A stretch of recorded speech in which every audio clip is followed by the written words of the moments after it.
Pinaaresto na ng korte si Curly Discaya para sa kaso niyang malversation. Pero ayon sa DILG, sa Lunes pa siya arestuhin. Narito ang Frontline Report.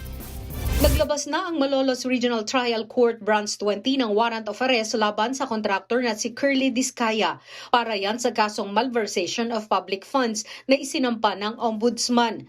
May kinalaman ito sa maanumalyang 53.9 million pesos na flood control project sa 3 barangay sa Kalumpit, Bulacan. Nadiskubre kasi ng Ombudsman na nabayaran na ang unang biling ng proyekto kahit hindi pa aprobado ang voucher nito. Bukod kay Curly, kasama rin sa arrest warrant ang asawa niyang si Sara Discaya na una nang inaresto dahil sa umunoy 96 million pesos na ghost flood control project sa Davao Occidental.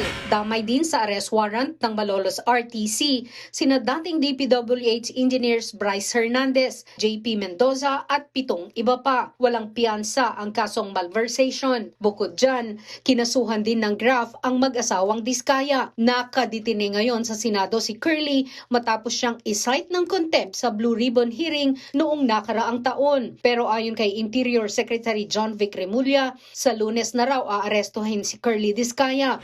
Sa isang pahayag, kinumpirma ni Senator Win Gatchalian na nakipag-ugnayan na sa kanila ang DILG para sa paglilipat sa kustodiya ni Curly sa PNP.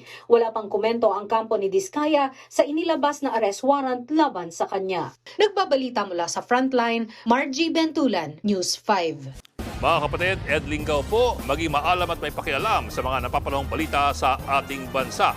Para sa mas malilimang pagtalakay at paghimay sa mga issue at headlines, mag-follow at mag-subscribe sa social media pages ng News 5.